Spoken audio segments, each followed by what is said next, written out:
Hi friends, welcome to Nice Kitchen. ഇന്നത്തെ നമ്മുടെ recipe നല്ല ടേസ്റ്റ് ആയിട്ടുള്ള ഒരു ബീഫ് കറിയുടേതാണ്. ഈ രീതിയിൽ നിങ്ങളൊന്ന് ബീഫ് കറി ഉണ്ടാക്കി നോക്കൂ. നല്ല രുചികരമായിട്ട് നമുക്ക് റെഡിയാക്കി എടുക്കാനായിട്ട് പറ്റും. ഉണ്ടാക്കിയെടുക്കാൻ ഒരു പാടുമില്ല. ഇത് പൂരി, ചപ്പാത്തി, പൊറോട്ട ഇതിൻ്റെയൊക്കെ കൂടെ കഴിക്കാൻ പറ്റുന്ന നല്ല ടേസ്റ്റ് ആയിട്ടുള്ള ഒരു ബീഫ് കറിയാണ്. വളരെ സിമ്പിളായിട്ട് നമുക്ക് പെട്ടെന്ന് റെഡിയാക്കി എടുക്കാം. അപ്പോൾ എല്ലാവരും ഒന്ന് ട്രൈ ചെയ്ത് നോക്കുക. അതിനു മുമ്പായി വീഡിയോ കണ്ടുകൊണ്ടിരിക്കുന്ന കൂട്ടുകാർ ആരെങ്കിലും ചാനൽ ഇതുവരെയും സബ്സ്ക്രൈബ് ചെയ്തിട്ടില്ല എങ്കിൽ താഴെയുള്ള സബ്സ്ക്രൈബ് ബട്ടൺ ഒന്ന് ഫ്രീ ആയി സബ്സ്ക്രൈബ് ചെയ്ത് കൊടുക്കണേ. അപ്പോൾ അതിൻ്റെ അടുത്ത് വരുന്ന ബെല്ലൈക്കൺ കൂടി നിങ്ങൾ പ്രസ് ചെയ്യുമ്പോൾ അതിൽ ഓൾ എന്നൊരു ഓപ്ഷൻ ഉണ്ട്. അതും കൂടി നിങ്ങൾ പ്രസ് ചെയ്ത് വെക്കണം. എങ്കിൽ മാത്രമേ കറക്റ്റായിട്ട് നിങ്ങൾക്ക് നോട്ടിഫിക്കേഷൻ ലഭിക്കുകയുള്ളൂ. അപ്പം നമ്മുടെ ടേസ്റ്റ് ആയിട്ടുള്ള ഒരു ബീഫ് കറി റെഡിയാക്കി എടുക്കുന്നത് എങ്ങനെയാണെന്ന് നോക്കാം. ആദ്യം തന്നെ നമുക്ക് ബീഫിനുള്ള മസാല ഒന്ന് റെഡിയാക്കി എടുക്കാം. അതിനുവേണ്ടി ഞാനിവിടെ ഒരു വലിയ ചുള വെളുത്തുള്ളി എടുത്തിട്ടുണ്ട്.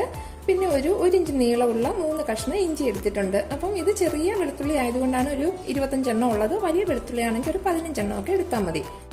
പിന്നെ ഒരു 3 table spoon Kashmiri chilli powder എടുത്തിട്ടുണ്ട്. 3 ടേബിൾ സ്പൂൺ മല്ലിപ്പൊടി എടുത്തിട്ടുണ്ട്. 1 ടീസ്പൂൺ മഞ്ഞൾപ്പൊടി, ഒരു 6 ഗ്രാമ്പു, 2 കഷ്ണം പട്ട, ഒരു 5 ഏലക്ക, 1 ടീസ്പൂൺ കുരുമുളക്, 1 ടേബിൾ സ്പൂൺ പെരിഞ്ചീരകം. അപ്പോൾ ഇതെല്ലാം കൂടി നമുക്കൊന്ന് മിക്സിയുടെ ജാറിലേക്ക് ഇട്ട് നല്ലപോലെ ഒന്ന് അരച്ചെടുക്കണം. അപ്പോൾ അരയ്ക്കുമ്പോൾ നമ്മൾ ആദ്യം കുറേശ്ശെ വെള്ളം ഒഴിച്ച് അരയ്ക്കുക. എന്നിട്ട് അരഞ്ഞു വരുന്നതിനനുസരിച്ച് കുറേശ്ശെ വെള്ളം ചേർത്ത് നന്നായിട്ട് അരച്ചെടുക്കുക. അപ്പോൾ ഇഞ്ചിയൊക്കെ ഒന്ന് ചെറുതാക്കി അരിഞ്ഞിട്ട് കൊടുത്തിട്ട് വേണം അരച്ചെടുക്കാനായിട്ട്. എങ്കിലേ നന്നായിട്ട് നമുക്ക് അരിഞ്ഞ് കിട്ടുള്ളൂ.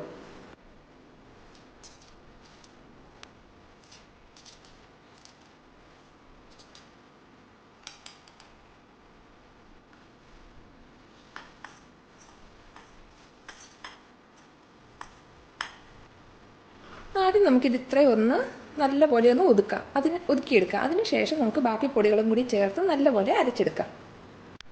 ഇപ്പോൾ ഇവിടെ നമ്മൾ നല്ലപോലെ ഒതുക്കിയെടുത്തിട്ടുണ്ട്. ഇനി ഈ പൊടികളും കൂടി ചേർത്ത് പാകത്തിന് വെള്ളം ഒഴിച്ച് നമുക്ക് നല്ല പേസ്റ്റ് പോലെ ഇതൊന്ന് അരച്ചെടുക്കാം.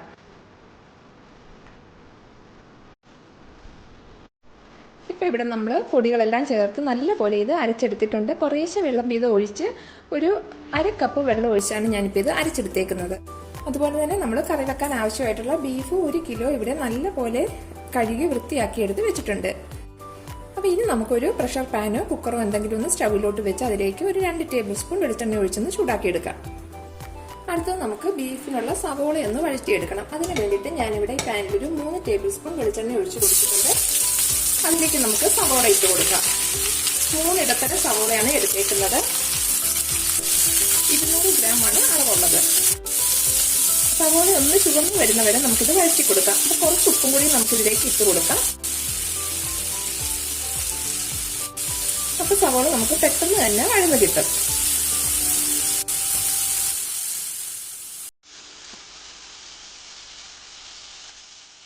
ഇവിടെ സവോള നന്നായിട്ട് വഴന്ന് വന്നിട്ടുണ്ട്. ഇനി നമുക്ക് ഫ്ലെയിം അങ്ങ് കുറച്ച് വെക്കാം. ഇനി ഇതിലേക്ക് നമ്മൾ അരച്ച് വെച്ചിരിക്കുന്ന അരപ്പ് ചേർത്ത് കൊടുക്കാം. ഒരല്പം വെള്ളം ഒഴിച്ച് മിക്സിക്കകത്ത് ഉള്ള കംപ്ലീറ്റ് അരപ്പ് നമ്മൾ എടുത്തിട്ടുണ്ട്. ഇതും കൂടി നമുക്ക് ഇതിലേക്ക് ഒഴിച്ചു കൊടുക്കാം. ഇനി ഇത് നല്ലപോലെ നമുക്ക് വഴറ്റി കൊടുക്കണം. ആ അരപ്പിൻ്റെ പച്ചമണം മാറുന്ന വരെ നമുക്കിതൊന്ന് വഴറ്റിയെടുക്കാം.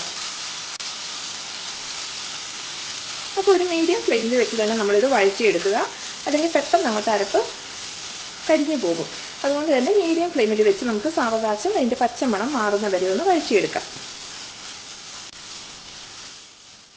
ഇപ്പോൾ ഇവിടെ ഒരു 3 മിനിറ്റ് ആയിട്ടുണ്ട് നമ്മൾ അരപ്പ് ചേർത്ത് കൊടുത്തത് വഴറ്റാൻ തുടങ്ങിയിട്ട്. ഇപ്പോൾ ഇതിൻ്റെ പച്ചമണം എല്ലാം മാറി അരപ്പ് നല്ലപോലെ മൂത്ത് വന്നിട്ടുണ്ട്.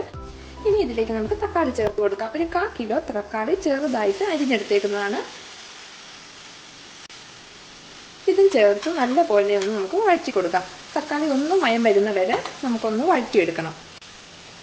നല്ല ടേസ്റ്റാണ്. ഇങ്ങനെ ഒന്ന് ബീഫ് ഉണ്ടാക്കി നോക്കൂ. പൊറോട്ട, ചപ്പാത്തി ഏതിൻ്റെ കൂടെ കഴിക്കാനും നല്ല ടേസ്റ്റ് ആയിട്ടുള്ളതാണ്. അപ്പോൾ എല്ലാവരും ഉണ്ടാക്കി നോക്കുക. ഉണ്ടാക്കി നോക്കിയിട്ട് നിങ്ങളുടെ അഭിപ്രായം നിങ്ങളുടെ കമൻസ് ആയിട്ട് അറിയിക്കുക.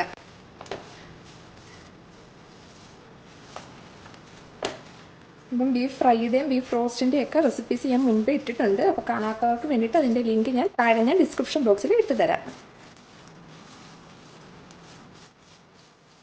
ഇവിടെ നമ്മൾ തക്കാളി ചേർത്തിട്ട് 1 മിനിറ്റ് ഒന്ന് വഴറ്റി കൊടുത്തിട്ടുണ്ട്. ഇത്രയും മതി. ഇനി ഇതിലേക്ക് നമുക്ക് നമ്മൾ കഴുകി വൃത്തിയാക്കി വെച്ചിരിക്കുന്ന ബീഫ് ഇട്ട് കൊടുക്കാം. കാരണം നമ്മൾ ബീഫും ചേർത്ത് ഇതൊരു മീഡിയം ഫ്ലെയിമിൽ നമ്മളൊരു 10 മിനിറ്റ് വെക്കുന്നുണ്ട്. അപ്പോൾ ആ സമയം തക്കാളിയൊക്കെ നല്ലപോലെ വഴന്ന് വെന്ത് കിട്ടിക്കോളും. അതിനുശേഷമാണ് നമ്മളിത് വെയിറ്റ് ഇട്ട് കൊടുക്കുന്നത്.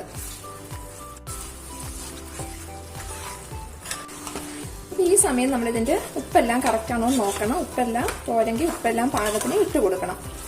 നന്നായിട്ട് മിക്സ് ചെയ്തതിന് ശേഷം നമുക്കിതൊരു മീഡിയം ഫ്ലെയിമിൽ അടച്ചു വെക്കാം. ഒരു 10 മിനിറ്റ് വെക്കാം. അപ്പോൾ ആ ബീഫിൽ നിന്നുള്ള വെള്ളമൊക്കെ ഇറങ്ങി വരും. നമ്മളിതിലേക്ക് ഒട്ടും വെള്ളം വേറെ ചേർത്ത് കൊടുക്കരുത്.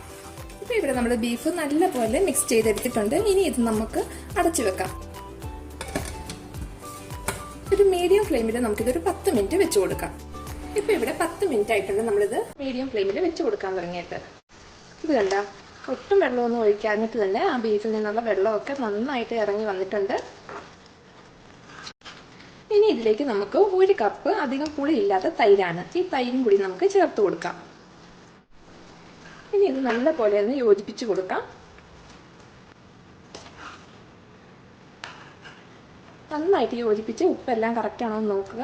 ഉപ്പെല്ലാം കറക്റ്റ് ആക്കിയതിന് ശേഷം നമുക്കിത് അടച്ച് വെച്ച് വെയിറ്റ് ഇട്ട് വേവിച്ചെടുക്കാം.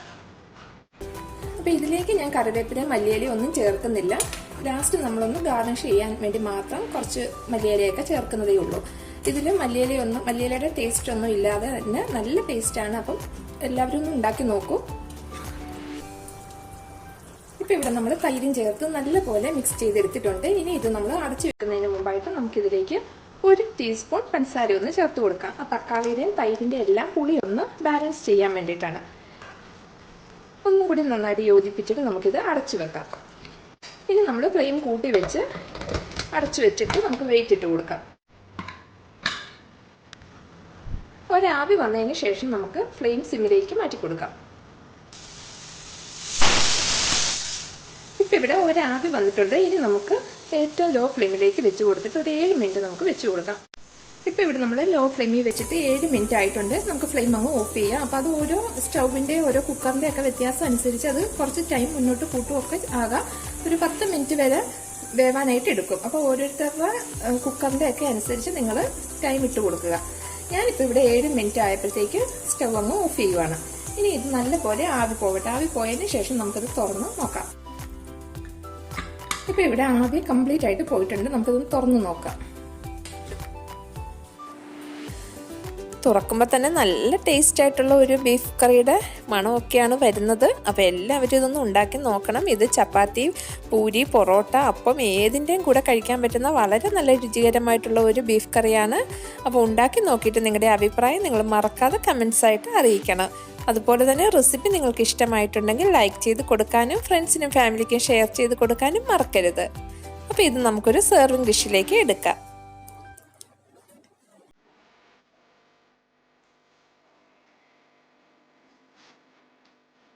ഇൻഷാ അല്ലാ നമുക്ക് പുതിയൊരു റെസിപ്പിയുമായി വീണ്ടും കാണാം.